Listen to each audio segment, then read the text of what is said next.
बिस्मिल्लाहिर्रहमानिर्रहीम जी। मेरे मोहतरम और मुक़ाम मेरे अजीज़ साथियों, दोस्तों, ख़वातीन व हज़रात, ये एक फ़ेसबुक पर एक खूबरो लेडी थी। मैं नाम तो नहीं उनका जानता, लेकिन वो गाड़ी में बैठी हुई ये जो है वो फरमा दी थी, और इस को मैं कन्वे जो है वो करना चाहता हूँ आपकी खिदमत में, और पेश खिदमत है। ये चंद अल्फाज इसकी गहराई तक आप जाएँ और कमेंट्स भी दें, और इसको शेयर भी करें, सब्सक्राइब भी करें चैनल को, वर्ल्ड वाइड न्यूज़, और फेसबुक जो है पेज जो है उसको फॉलो करें, शेयर भी करें, कमेंट्स भी दें, फीडबैक भी दीजिए।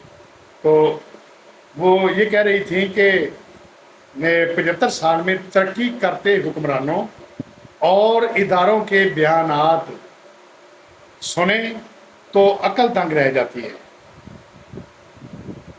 वो कि चीफ साहब कहते हैं कि अब डिफ़ॉल्ट का ख़तरा टल चुका, अब मुल्क तरक्की करेगा।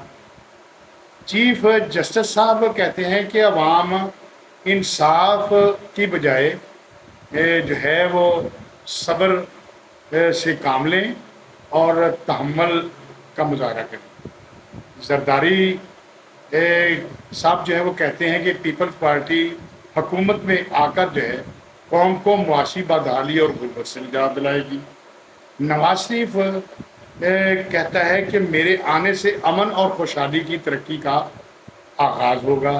मौलाना फजल रहमान जो है वो कहता है कि मैं सी पैक मनसूबी की बुनियाद मैंने रखी, और भी रखें। शहबाज शरीफ कहते हैं कि जल्द मुल्क व कौम की तकदीर बदल देंगे। और बिलावल जो है वो कहते हैं कि मेरी बारी है, कौम की खिदमत मैं करूँगा। और मरियम नवाज शरीफ कहती हैं कि ये हुकूमत हमारी है ही नहीं, जब आएगी तो कारकर्दगी भी दिखाएंगे और तरक्की भी होगी। और इन सब के बयानात पर यकीन रखने वाले लोगों को मैं कहती हूँ कि पहली नस्ल हमायत, और दूसरी नस्ल की रवायत, और तीसरी नस्ल का अकीदा बन जाता है। बहुत बड़ी बात उसकी कि पहली नस्ल की जो है वो हमायत, और दूसरी नस्ल की रवायत, और तीसरी नस्ल का अकीदा बन जाती है, जिसका उन्होंने भरपूर जो है वो फ़ायदा उठाया और आगे भी उठाते रहेंगे। आपको तो कोई फ़ायदा नहीं हो, तो ये बातों को आप जो है इसको क्यास करें, आप देखें, सुने और शेयर भी करें। बहुत शुक्रिया। अस्सलाम।